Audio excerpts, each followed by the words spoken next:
Good morning সকলকে। জিনিয়া ব্লগসের নতুন একটা ব্লগে সকলকে অনেক অনেক ওয়েলকাম। ঘড়ির কাঁটায় এখন বাজে ঠিক 9টা। আজকে সিউড়ি থেকে শুরু করে সমস্ত ট্রেন খুব লেট। আর এখন একটা নতুন ব্লগ আমি শুরু করছি। মিস্টার বিশ্বাস বেরিয়ে গেছেন, সৌর্য উঠে গেছে। আমি অ্যাকচুয়ালি এখন সৌর্যকে ব্রাশ করাবো এবং একটু উষ্ণ গরম জল খাওয়াবো, তাই জন্য ইলেকট্রিক হিটারটা একটু অন করে নিলাম। তার থেকে এই ইলেকট্রিক হিটারটা পেয়ে আমাদের খুব সুবিধা হয়েছে শীতকালে। এবারে যা জাঁকিয়ে শীত পড়েছে, মানে আর বলার কথা না। সবাই খুব কমপ্লেন করতে না, খালি জাঁকিয়ে গরমই পড়ে, নে ঠেলা বোঝ। একেবারে মানে মনে হচ্ছে আদিত্যদেব একদম লেপ মুড়ি দিয়ে শুয়ে পড়েছে। পরের বছরটা কিন্তু আবার আদিত্যরই বছর, রবির বছর, রাজার বছর, সূর্যদেবের বছর। তাই পরের বছরের জন্য বেশ কিছু নিয়ম কানুন মেনে চললে আমাদের মতো যারা গৃহস্থ জীবনে আছে তারা প্রত্যেকেই খুব ভালো থাকবে। এবারে এই জিনিসটা আমি জানলাম কোথা থেকে জানো? আমাদেরই পাড়ার এক কাকিমার কাছ থেকে, যে পরের বছরটা কি কি নিয়ম মানলে আমাদের সকলের জীবন খুব স্মুথ হবে এবং খুব ভালো করে চলবে। ব্লগটা এগিয়ে চলতে চলতেই কখনো আমি তোমাদের সঙ্গে সেটা শেয়ার করব। চলো সৌর্যকে একটু ব্রাশ করিয়ে নিয়ে রেডি করে নিই। আজকে 10টা থেকে 12টা অবধি সৌর্যের ডান্সের ক্লাস পড়েছে। তার আগেই সৌর্যকে স্নান করিয়ে রেডি করিয়ে নিয়ে যাব। কালকের থেকেই সৌর্যর ঠান্ডা লেগেছে, একটু শরীরটা খুব একটা ভালো নেই, তাই একটু আর্লি তেল মাখিয়ে স্নান করিয়ে দেবো। আমি ফুলকপিগুলোকে ভাপিয়ে রেখেছি, গুলোকে কেটে রেখেছি, মাছগুলো বের করে এটা নর্মাল হতে দিয়েছি। এত প্রিপারেশন করে রাখলাম, এই যে তারপিন তেল এনে রাখলাম, সমস্ত স্কচ ব্রাইট, কটনের কাপড়, খবরের কাগজ হাতের কাছে জড়ো করে রাখলাম। কালকে চিমনি সার্ভিসিংয়ে আসেনি। আমি এখানে ভাতটা উষ্ণ গরম জলে এখন ভিজিয়ে রেখেছি। রান্নাটা খুব তাড়াতাড়ি করে নেবো, কারণ 10টা থেকে 12টা অবধি আমি থাকবো না। হয়তো আমি বাড়িতে ঢুকবো আর সঙ্গে সঙ্গে চিমনি সার্ভিসিংয়ে আসবে।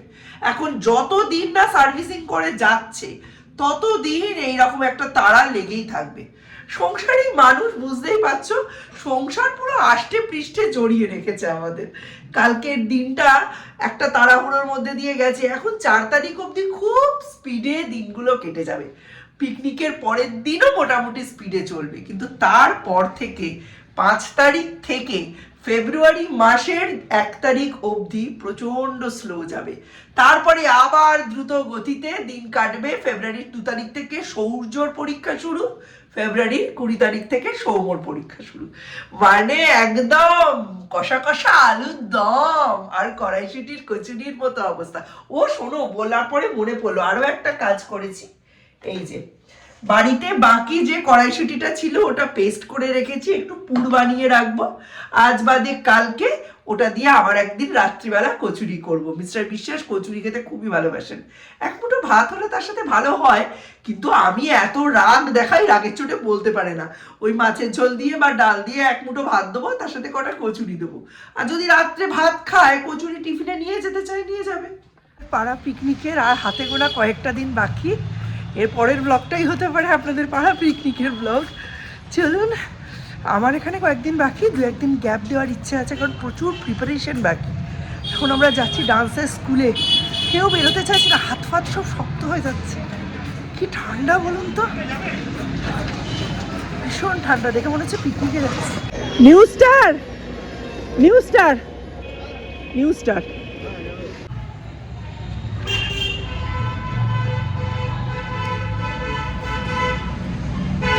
ও বাবা, দেখি ডালিয়ার খিচুড়ি, মানে খুব কড়া করি, বুঝলি তো, বিকালে কোচিং সেন্টার, ওটা খুব কড়া করি। আমাকে এমন কি নায়িকার মতো দেখতে 7বার। দাদার জন্য আমি কোথাও গিয়ে শান্তি পাবো না। কতবার ফোন করলাম তো দাদা একদম ফোন তুলছে না। এই কাল থেকে আমার এই দৌড়ি যোগ লেগেছে, শুধু দৌড়তে হচ্ছে। পার্সেল এসেছে। দীপকে কতবার ফোন করছি, দীপের টেস্ট পেপার, কতবার ফোন করছি। হেডফোনে কানেকশান দিয়ে ঘুমিয়ে পড়ে, আর এই 11টা 15 বাজে এখনও ঘুম থেকে ওঠেনি। এইদিকে এমন অবস্থা, কুরিয়ার চলে যাওয়ার উপক্রম।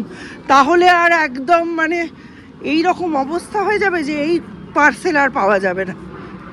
কোথায় রয়েছে কে জানে, টাকা দিয়ে আগে ওনাকে রিলিজ করি। হ্যাঁ তোদের তো এই কাজ। আমার ব্যাগের মধ্যে না, ওইটুকু ব্যাগের মধ্যে গেলে তো খুঁজে পাচ্ছে না। এমনি গরম হয়। ওইখানে নিউজ স্টারে বসে রয়েছে, আমার কাছে ফোন আসছে কুরিয়ারওয়ালার, যদি আপনি কোথায় আপনার পার্সেল আছে। তাই ভেবেছি আমি না একটা অর্ডার করেছি, টেস্টার, কারেন্টের টেস্টার, কারেন্ট চেক করে না আছে কিনা, ওইটা আপনি সামনের বাড়িতে দিয়ে যান, 100 টাকার মধ্যেই তো। বলছে না 1596 টাকা। তখন আমার মনে পড়েছে দ্বীপের আগের সপ্তাহে অসওয়াল থেকে এক সেট বই আসার কথা ছিল, তারা ফোনটা সাইলেন্ট পেয়ে দিতে পারেনি, তো দ্বীপ ওইখান থেকে ক্যান্সেল করে দিয়েছে, দিয়ে অ্যামাজন থেকে অর্ডার। তখন আমি জিজ্ঞেস করলাম আচ্ছা অ্যামাজন থেকে কি? বলছে হ্যাঁ। এইবার আমি বলছি দাঁড়ান, বাড়িতে একমাত্র আমার বড় ছেলেই আছে, আমি আর সৌর্য তো বাইরে আছি। বলছে আপনার বড় ছেলেকে তো আমি বেল বাজাচ্ছি, তুলছে না। আপনি বেল বাজিয়ে যান, আমি দিক থেকে কল করি। প্রায় কমপক্ষে 4 থেকে 5 বার কল করলাম, এই ঘুমিয়েই যাচ্ছে, কলও তোলে না, দরজাও খোলে না। সেই আমি তখন আমি বলছি আপনি কখন আসবেন, এরকম তো রিটার্ন হচ্ছে চলে যাবে, কয়েকদিন পরে পরীক্ষা। সে দৌড়তে তখনই দেখি সৌর্য নেমে এসে দৌড়তে মানে টোটো ধরে বাড়ি এলাম। বাড়ি এসে তালা খুলে ডাকছে, খাড়া নেই। বইটা রিসিভ করলাম, তারপরে এমন চেঁচিয়েছি ঘুম থেকে উঠে। ওর কাছে টাকা রাখা ছিল তো, ওই টাকাটা আমায় দিল, আমি আবার এখানে ব্যালেন্স করে ভরে রাখলাম। মানে শান্তি দেবে না এরা আমাকে। উফ, দমটা না মনে হচ্ছে পুরো বেরিয়ে চলে যাবে এবার আমার, এমন জম্মের ঘুম ছিলাম যে একটু পেঁয়াজকলি আর একটু মটরশুঁটি ওখান থেকেই কিনে নেব। আজকে প্রতিভাতে বেঁধে গেছে গার্জেনের সাথে গার্জেনের ঝগড়া। একদল একদম ডট টাইম 10টায় ঢুকেছে, আরেক দল ঢুকেছে 10:30, 10:20, 10:15। এবার যেহেতু গ্রুপ ডান্স, যতক্ষণ না পুরো দলটা ঢুকছে ততক্ষণ প্র্যাকটিস শুরু হচ্ছে না। এই নিয়ে আজকে মার কাটারি ঝামেলা, কান্নাকান্নি গার্জেনের সাথে গার্জেনের লেগে গেছিলো। আমি আর বেরোতে পারিনি, তাই এখন ব্যাগ হাতে বেরিয়ে গেছি। একটু মটরশুঁটি নেব আর একটু পেঁয়াজ কলি নেবো। তখন তো হলো না, নইলে একেবারে করেই ফিরতাম। আর ফেরার সময় তো দ্বীপের জন্য তোলঘণ্ট বেঁধে গেল। গালাগালি ছাড়া কোনো কথা নেই।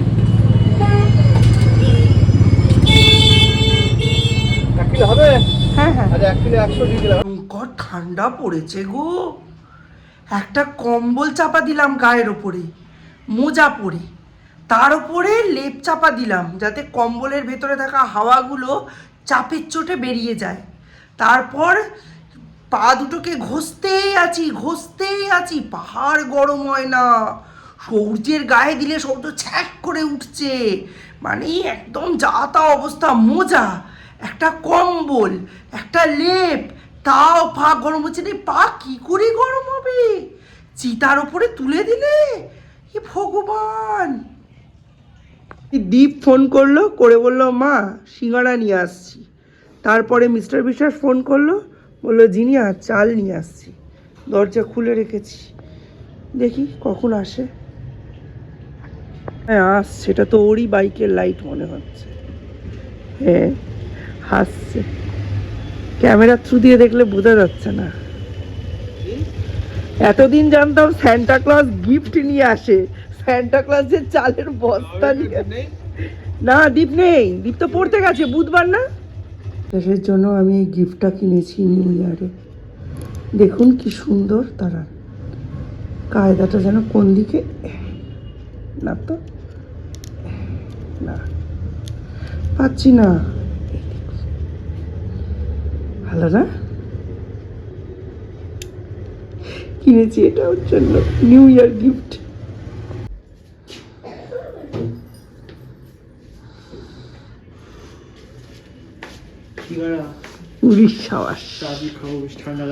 আমিও চা খাইনি, তোদের জন্যই ওয়েট করছিলাম। ঠান্ডা এবারের মতো গরম তো কোনোবার পড়ে না শীতকালে।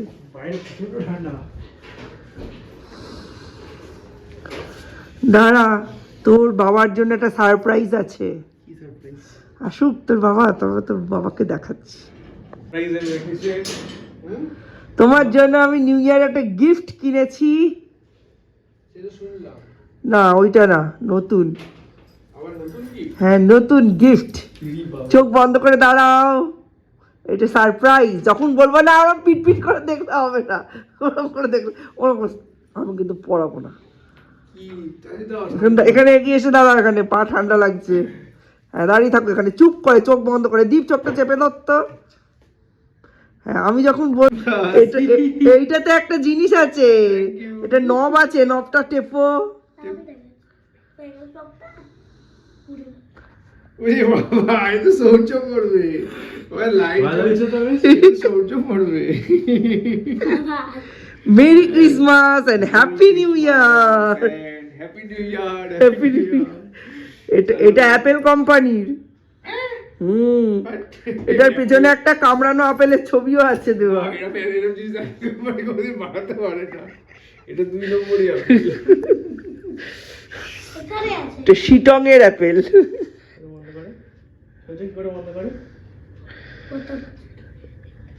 বতন আছে, বতন।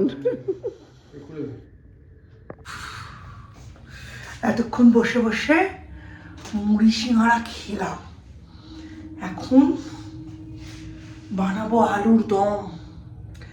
আলুর দম আর কড়াইশুটির কচুরি, আমাদের 3 জনের। আর মিস্টার বিশ্বাসের কচুরিটা আর আলুর দমটা টিফিন বক্সে করে রেডি করে ফ্রিজে রেখে দেবো, মানে বাইরে রেখে দেবো। ফ্রিজ আজকে বন্ধ রেখেছি, ওটাই কালকে টিফিনে দিয়ে দেবো। নতুন বছর, বাচ্চা মানুষ, অফিস যাবে। বলুন ওনার আর আমাদের তো মাথার উপর বাবা মা নেই। আমাদের একে অপরকে বাচ্চা ভাবতে হবে, তবেই আমরা একে অপরকে প্যাম্পার করতে পারবো, তাই না? যাই হোক, আপনারা অনেক দিন পরেই নিশ্চয়ই ব্লগটা দেখবেন, তখনও হ্যাপি নিউ ইয়ার। আর আজকে হ্যাপি নিউ ইয়ার। সত্যি বাবা, আমাদের বাঙালিরা না এই করেই টাকা জমাতে পারেন না জানেন। এই যে শীতকাল হলেই কড়াইশুটির কচুরি চাই, তার সঙ্গে চাই কষা কষা আলুর দম, কিংবা পিঠে পুলি চাই। গ্রীষ্ম, শীত, বর্ষা সব সময়ের স্পেশাল স্পেশাল খাবারগুলো বাড়ির হেঁসেলে ঢুকাতেই হবে। এই জন্যেই আমরা বাঙালিরা একদম টাকা জমাতে পারি না, খেয়ে খেয়েই আমরা শেষ হয়ে গেলাম। আচ্ছা বলুন, শীতকালে বাড়িতে দুধ, চা আর কফিতে খরচা কম, পিঠে পুলি খরচা কম, কোন দিক থেকে টাকা বাঁচাবো বুঝতেই পারছি না। তার মধ্যে 1 কড়াই বেগুন ভাজতে 2 কড়াই তেল খরচা। আর কি বলবো বলুন, এই দুঃখ আমার আপনার মতো সকল হাউসওয়াইফরা বুঝতে পারে। গ্যাস চলে না, তেল চলে না, কি যে রাখি আর কি যে খরচ করি জানি না। হেসেলে ঢুকলে খালি একটাই শব্দ মাথায় বাজে, বাড়ন্ত বাড়ন্ত বাড়ন্ত। গ্যাস বাঁচাতে যাই, সর্ষের তেলের হিসাব ভুলি। সর্ষের তেল বাঁচাতে যাই, তার সাথে রিফাইন তেলের হিসাব ভুলি। সর্ষের তেল রিফাইন তেলকে যখন বাঁচাতে যাই, ঘিয়ের হিসাব ভুলে যাই। যাই হোক, কড়াইশুটির কচুরি কিন্তু এই সময়টাই ভালো লাগে, যে সময় 50-60 টাকা কিলো থাকে সেই সময়। দানা ছোট কিন্তু মিষ্টি, কিন্তু পরবর্তীকালে যখন দামটা বেড়ে যায় তখন সেগুলো ছাগলের খাদ্য হয়ে যায়, সেগুলো দিয়ে আর কচুরি খাওয়া চলে না। হ্যাঁ, সেগুলো অসময়ের জন্য সংরক্ষণ করে রাখা যায়। আমি প্রত্যেক বছরই ফেব্রুয়ারির মাঝামাঝি 5-6 কিলো কড়াইশুঁটি সংরক্ষণ করে রাখি। কি করে রাখি সেটা আগের ভিডিওতে আমি দেখিয়েছি।